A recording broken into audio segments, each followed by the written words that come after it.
umcikiso oqingqiweyo nanye into efana nasezulwini phezulu nasemhlabeni apha phansi nasemanzini phansi komhlaba akuyi kuthoba phambi kwazo akuyi kuzikhonza kanjalo ngokuba mna Yehova uThixo wakho ndinguThixo neqhele yohlwayela inkohlakalo yoyise phezu kwabantwana phezu kwesesithathu naphezu kwesesine isizukulwana sabandithiyayo ndiwenzele ububele amawaka abandithandayo nabayigcinayo imiyalelo wami.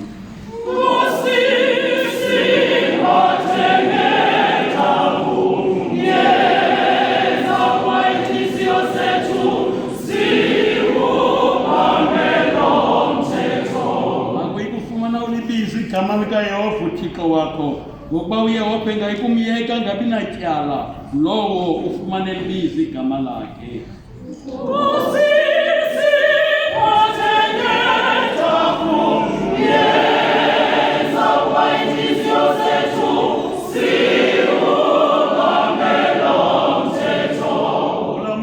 Sabatha kuba wenze ngcwele ngosebenza imihla ibe mithandathu wenze wonke umsebenzi wakho kodwa umhla wesixhenxe uyisabatha kaYehova uThixo wakho akuyi kwenza namnye umsebenzi ngawo wena nonyana wakho nentombi yakho isicaka sakho nesicakakazi sakho neenkomo zakho nowasemzini wakho ophakathi kwamasango akho ngokuba ngemihla emithandathu wenza uYehova izulu nomhlaba nolwandle nako konke ukukuzo waza waphumla ngomhla wesixhenxe ngoko wawuthamsanqelisa uYehova umhla wesixhenxe wawenza ngcwele.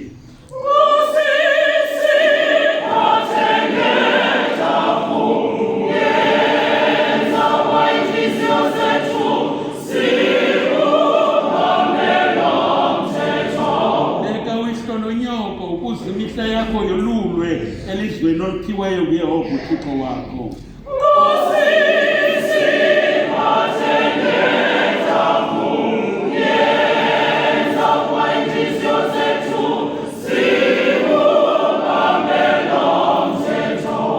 Akuyikubulala, akuyikukrexeza, akuyikuba, akuyikunqina ubungqina obubuxoki ngaye ummelwane wakho.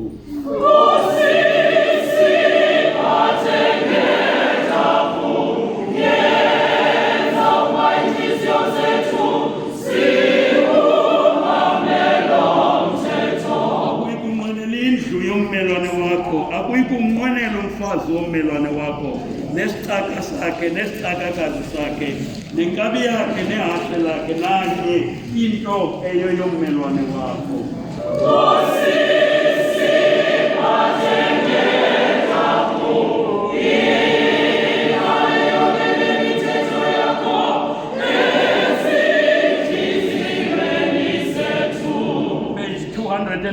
Page 246, 246 ezantsi. Thixo namandla onke isewenkosi yethu Yesu Kristu menzi wezinto zonke nomgwebi wabo bonke abantu siyazivuma siyazililela nokuzililela izono zethu ezininzi esizenzileyo ngokukhohlakeleyo amaxesha ngamaxesha ngokucinga ngokuthetha nangemikhwa kubo bungangamhlaba obuthixo bakho sizivusela ingqumbo yakho nomsindo wakho ofaneleyo siyaguquka ngokwenene sinosizi lwentliziyo ngazo ezi zigqitho zethu kubuhlungu sakuzikhumbula ubunzima bazo asinakubuthwala siphathe ngetarhuba wobubele bungummangaliso sixolele konke okudluleyo ngenxa yonyana wakho inkosi yethu Yesu Kristu wenza okokuba simane ukukukhonza sikukholise ngentlalo entsha kaloku nje nangamaxesha onke ukuze kudunyiswe kungcwaliswe igama lakho ngaye uYesu Kristu inkosi yethu. Amen, amen,